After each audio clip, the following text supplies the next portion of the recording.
Hi guys, it's Lara. Thanks for watching and welcome back to my channel. I made my husband a duffel coat. If you follow me on Instagram, you have probably already seen the photos. Jack is extremely happy with his new coat, which of course makes me happy.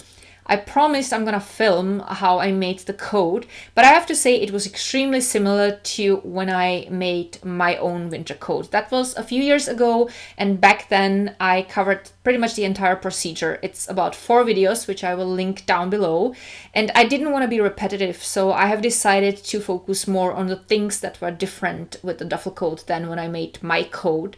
So today I will explain the design, the ideas behind it. We're gonna go a little bit over the sketch of the pattern, and then I'm gonna show you specifically the things that were different and some other steps. I will explain some other things as well, and in addition to that, you can always watch the videos when I made my winter coat, which, as I said, I'll link down below. So if you want to know how I made the duffel coat, then please keep watching.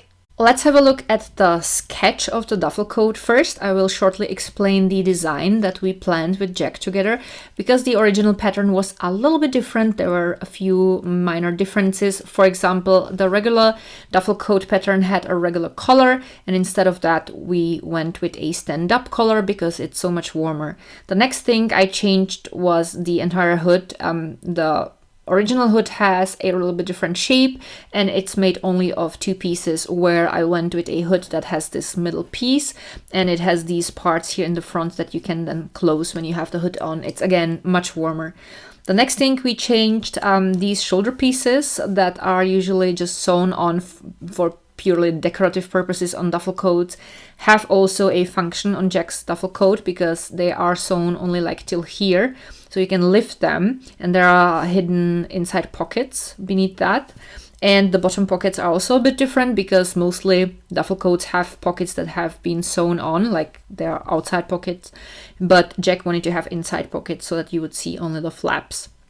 Another thing we changed was the closure. So we kept the typical duffel coat closure, but since he has now a stand-up collar, we added 1 additional button. Usually duffel coats have like 4 buttons. And there's also a zipper beneath that because, again, the coat is so much warmer with that. The rest remained the same, so the back part is parted in the middle, and there is, again, a shoulder piece that's sewn on. And the sleeves have this strip of fabric with a button. And that's the lining. Usually when you line something, that's how far you would go on the lining with the fabric that you are using for the top. But since Jack's not really gonna open the coat much, I made only 1 strap in the middle of each lining part for the front parts, and I positioned there also 2 pockets. They are like somewhere around here, like in the middle of the top and the bottom pockets. They're inside pockets, and they are being closed with a zipper on each side. So that was the design we planned. Now let's have a look at all the pieces I needed. So I used in total 3 different types of fabrics. Gray fabric, which is the fabric that's the main fabric, the fabric that the coat is made of from the right side. Then I used a warm lining, and then I also used a checked fabric for several details. So I made 2 front parts of the gray fabric and 2 parts of the lining, where the lining was a little bit narrower, and I replaced this edge with a strip of the gray fabric. I also needed a zipper, so that's the front parts. For the front parts, for the top, for the right side, I needed 4 rectangles made of the checked fabric for the inside pockets on the top, plus 2 small rectangles that created the edge of the pockets. And then for the lining, I needed 4 small rectangles for 1 pocket on each side, inside pocket, and 2 zippers. I think the zippers were like 14 centimeters. I think that's like 5.5 inches. And then furthermore, for the right side of the coat, I also needed 4 rectangles made of the checked fabric for the inside pockets with 2 flaps made of the gray fabric. I also needed 2 long strips made of the gray fabric that created the flaps that covered the zip from the top and from the bottom. I needed, for the collar, like these like rounded shapes. 1 was made of the gray fabric, 1 was made of the lining, and 1 was made of the checked fabric. And I also needed 1 shape like this made of iron-on interfacing, which I have ironed on the checked fabric. Then I needed 2 parts, like side parts for the hood, and 1 middle part of gray fabric, and then the same amount, same pieces made of the checked fabric. Here we have the sleeves, so 2 pieces of lining and 2 pieces of the gray fabric, plus 2 rectangles for the strips on the bottom of the sleeves.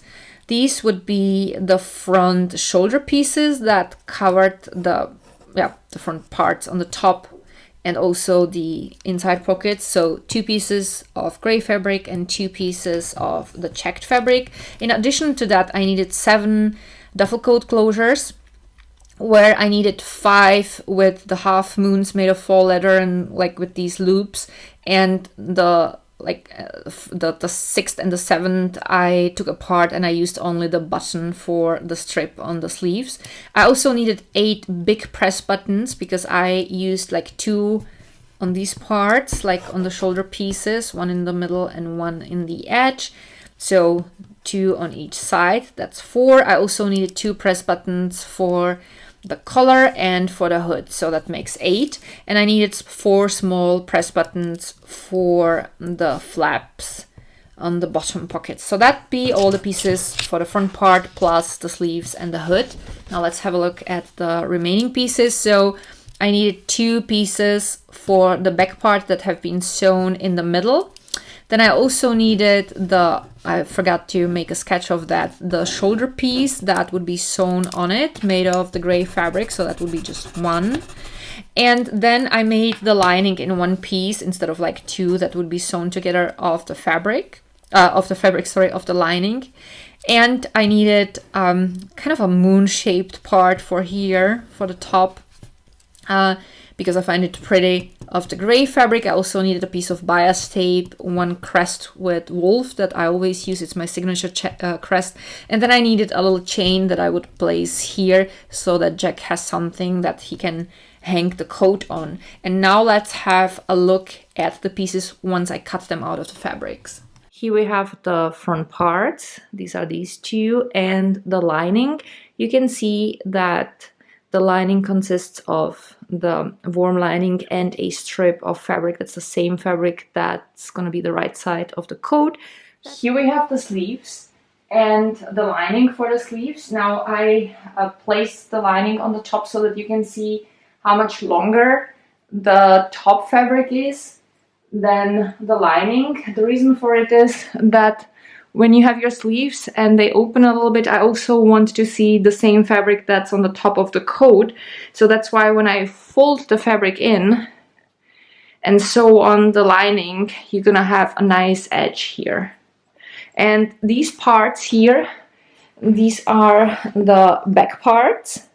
Here we have the lining for the back parts of the coat. Now, the way the pattern is designed is that the back parts go slightly rounded towards the neck, so that's why the back parts will have a seam in the middle, but you don't have to do that for the lining. So it's always best if the lining is a little bit more loose than the top, the right side of the coat, otherwise the lining would pull the fabric kind of in and it would look ugly.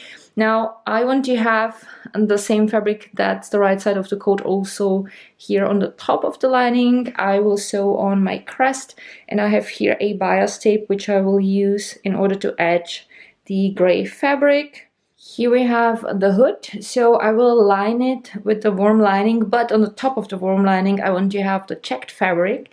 So when you will look at the hood, you won't even know that there's warm lining inside. You will see only the checked fabric.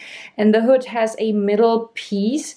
So these are the middle pieces, again, made of lining, the top fabric, and the checked fabric. Here we have the pieces for the collar. So again, the fabric that's going to be on the right side of the coat, the lining, and what you're actually going to see is, again, going to be the checked fabric. These are the shoulder parts, so I have here the piece for the back. These are the front shoulder parts with the lining. These 2 strips are additional parts for the front parts of the coat. So there's gonna be a flap, a vertical flap in the middle that's gonna cover the zipper. And beneath the zipper from the inside, it's going to be exactly the same type of flap, so that the zipper couldn't get caught into any knitwear that Jack would be wearing or a scarf. Here on the left side, I have the fabric for the big pockets that are going to be on the hips, and these pieces are going to be the flaps. The pockets are going to be inside, so all you will see from the top is going to be just the flaps, and these will be the breast pockets. Again, they will be inside, and the hole for the pockets is going to be covered by the breast pieces of the coat. And here we have the closure.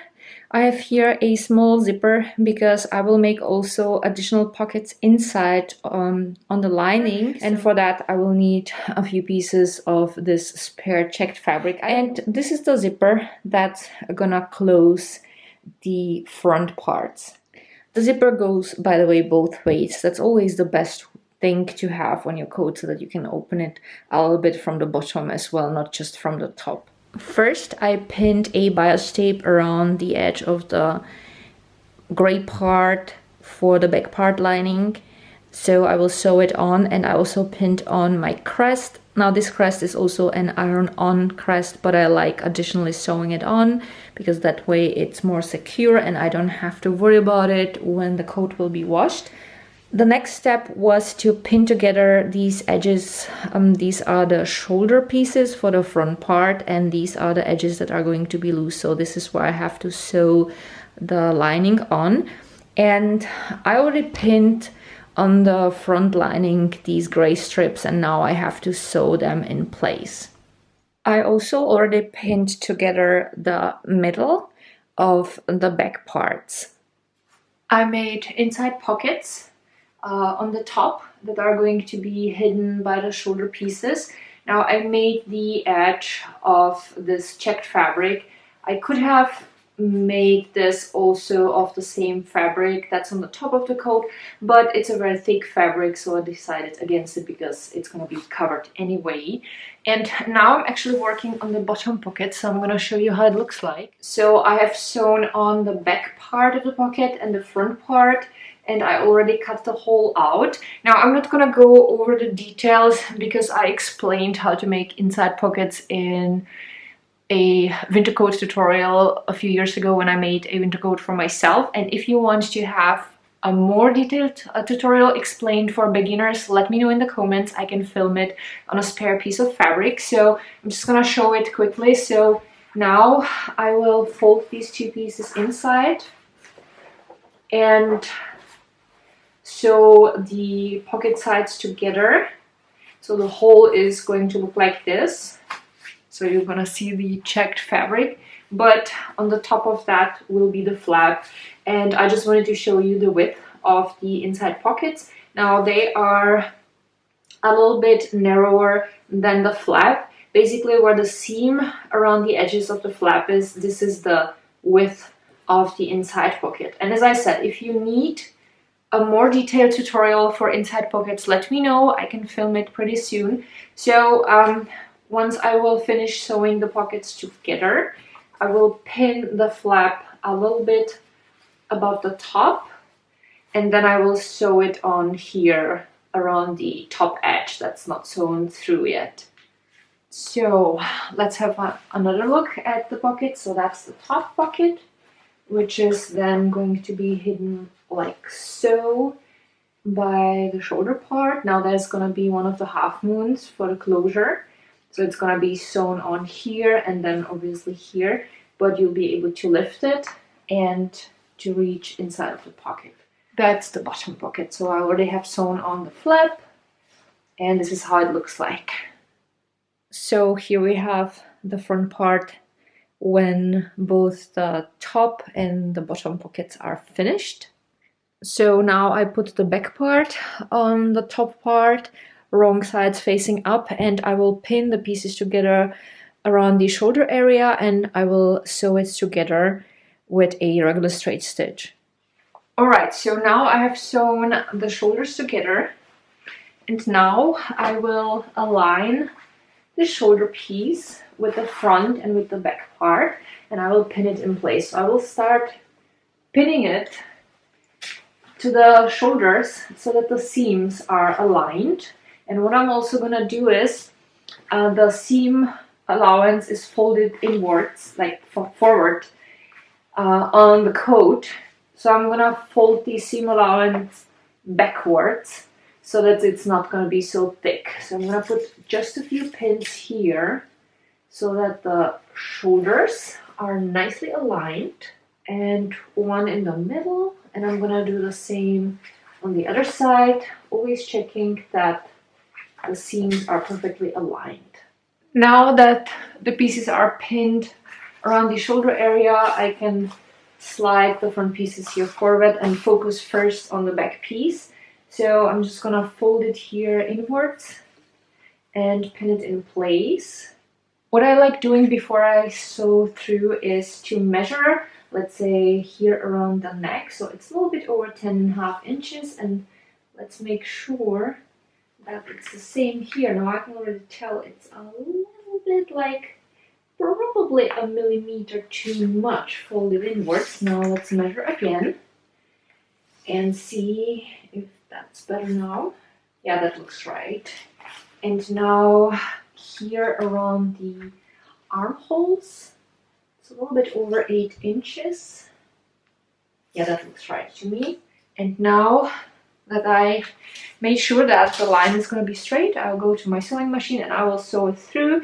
Now, since this is a little bit thicker, I have here right now 3 layers of the fabric. I will make sure that the stitch will be a little bit longer than what I would set for simply sewing the pieces together. So here's what the back part looks like now.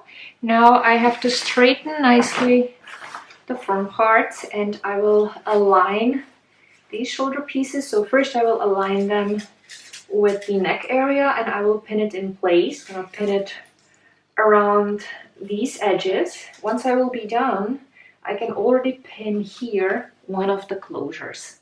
And here's what the front part looks like now. So I will grab my closures and I will start placing them. So I want one to be somewhere around here. So I want the half moon to be aligned with the seam. I measured it before so that it would work. So let's place one like a little bit below the neck. So I'd say like I'm gonna measure it in half, but I will account for a seam allowance here. So, and that's where I want to place the first closure. So I will put a pin where the seam allowance will end. So pretty much the same distance everywhere. And then I will grab the measuring tape and I will measure the distance towards the bottom. So we have 7 3/4 inches. So the half is, okay, a little bit less than 4 inches. That's where the middle is. So I'm just gonna put a pin in here. Okay, I'm gonna measure the same distance here. And now I can place my half moon and pin it in place. So I'm just gonna pin it around the edges. Now this is a little bit tough. It's faux leather, of course. I don't use real leather. I'm a vegan, so no way I would use real leather in my DIYs. So this is where the first thing is gonna be. And now let's align the other side. Again, I'll pin it around the edges. And then when I will be done with this one, I will place the other closures. The way I positioned the closure is that between the bottom edge and the top edge of the 2 closures that are close together is always 5.5 inches distance. Let's have a look at the hood. Now I explained how to make a hood in my DIY cruelty-free winter coat. I think it was part 2 or 3. Anyway, I will link the video down below. I will not go over all steps because it's pretty similar. It's basically the same pattern that I use. I made it only a little bit bigger for Jack. And there is only one difference. I have sewn the hood here also from the wrong side, and now when I will turn it to the right side, then here's what it's gonna look like. And instead of sewing on a faux fur, just like I have done for my coat, I will simply pin the edge in place, and then I will sew around all edges with a regular straight stitch. Here is what the hood looks like once I turned it to the right side. You can see that I pinned around the edge at an angle, and now I will pin it to the coat and have Jack put the coat on with the hood and with at least one side of the collar, and double check if the hood doesn't come too close to his eyes. And once I made sure that now the size is perfect, I can sew around the edges with straight stitch, as I stated. I will set the straight stitch a little bit longer because now it's 2 layers of fabric, plus there's a little bit of the seam allowance when I folded it inwards, so just to be sure that the needle wouldn't break. The next update, I have already sewn together all the right side pieces, because the procedure was exactly the same procedure like years ago when I posted the tutorials for my winter coat. So I linked all the videos down below. So let's go over a few details. So the sleeves are already folded in on the bottom because Jack put the coat on for me and we figured out how long the sleeves are supposed to be. I have already sewn on this strap that's purely decorative, but now that I folded the sleeves in, I think I have to take it off and place it a little bit more upwards because I personally find that it's way too close to the edge. And then let's have a look at how I have sewn on the hood. So I pinned the hood in place and you can see that it's aligned with the seam here of this piece, the shoulder piece. And it's sewn on with a straight stitch. And this is what it looks like from the inside. So I put the hood on first, I have sewn it on, and then I pinned the collar in place after the hood was already sewn in place. I always find it a little bit easier. And the next thing is, when you look at these flappy pieces, the shoulder pieces, obviously they are sewn through here where I have sewn on the closure, but I will have to sew them a little bit further to the bottom so that they kind of don't stand up. And I will place here a press button and also in the middle so that they stay nicely flat on the jacket, because I noticed whenever I put the jacket on or coat or Jack, it stands a little bit away and I don't find it pretty. Here is what the sleeves look like now on the bottom. So I moved the strip of fabric upwards, and I have also sewn around the bottom edge already, because when I will sew in the lining, I will hand stitch it inside of the sleeves. That's the way I personally prefer doing it. Alright guys, so again I skipped quite a few steps because they were basically the same steps that I have done when I have sewn my winter coat. Again, all the tutorials linked down below. So let's go over a few details. Just like on my winter coat, I have sewn the lining in around the edge of the collar. So basically around the edge here, then the upper edge, and then around the edge on the other side. And then I have sewn in the lining around the bottom edge of the collar. Then I have turned it to the right side, and then I hand stitched the lining around the zipper, which I will show you in a minute. Let's go over another few details.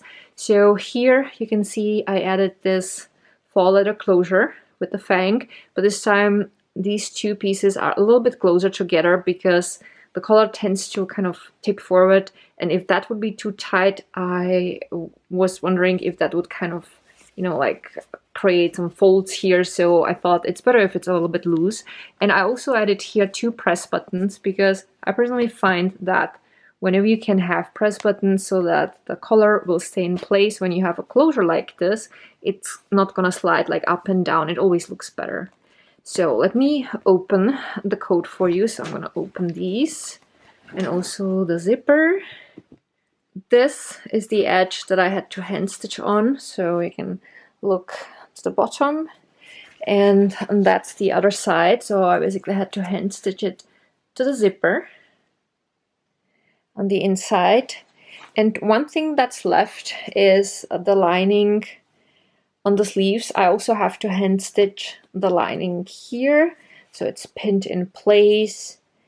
And I added here the press buttons so that the shoulder flaps would stay in place. I think I've already shown you that. And what I also did was I added here a very small press buttons that Jack would have the possibility to close the pockets if he wanted to. So now he doesn't have to do that because the flap is stiff enough so that it's gonna stay nicely downwards. Now this is the one that's open, that's the one it's closed, and I don't think you can see much difference. Maybe a little bit like pointing upwards, just a little bit, but it's a very small angle, so there is not much difference, but it's just nice to have. I think he's not gonna close these for most of the times, but should he have like keys inside or something like that, he has the possibility. Now again, the sleeves, Jack haven't decided yet if he wants to have fangs here, like these fangs on his sleeves. So I have only one additional closure if I decide, or like if he decides to have also one closure here on the hood. I personally think he should go with the closure on the hood because it adds a nice detail. I have sewn in also 2 press buttons here on this side, this one on the bottom and here, so that the hood will stay nicely closed, but I think it will look good, like, you know, it just goes with the entire look. So we'll see what he decides. If he decides he wants the closure here, then I have to order one more closure so that I would have 2 fangs for the sleeves. So we'll see next what Jack decided to have. Alright guys, after what has felt like ages, I finished the coat, so I'm gonna go over a few details. That's the inside around the neck, so I have sewn in this little chain so that Jack could hang the coat if he needed to. Here's the signature crest. Here's my doggy. Hello, Hecky Bear. Hi, are you helping? Now that's really wonderful of you. So, and yeah, the collar is inside lined with the warm lining, just like here, and over that I have sewn in also the checked lining, and I have ironed on and iron-on interfacing on the checked lining here. So the hood you have already seen, that is lined only with the checked fabric because it would have been a little bit too thick when I would sew it in here around the neck. With the assistance of Hercules, let's have a look at the lining. So, bless you, Hecky Bear. So it's just black lining, there's nothing special about it. And there's always a strip of the gray fabric on the edge. And here we have the inside pockets that are lined with the same checked fabric that I have used around the collar and inside the hood. And these zippers are 5.5 inches long. I placed the inside pockets basically in the middle of the breast pockets and the bottom pockets. Now I closed the zipper, so I'm just gonna close these buttons. So here we have the press buttons around the neck, and again the same closure that's everywhere else. Now Jack decided that he wanted to have the same closure on the hood, and it looks really pretty. And then we discussed it for a while and we decided to place also the fangs on the outer side of this strap on the sleeves because it's really pretty. And here's what the coat looks like from the back. And now Jack is going to model for us, and we are also going to have a look again at some of the details.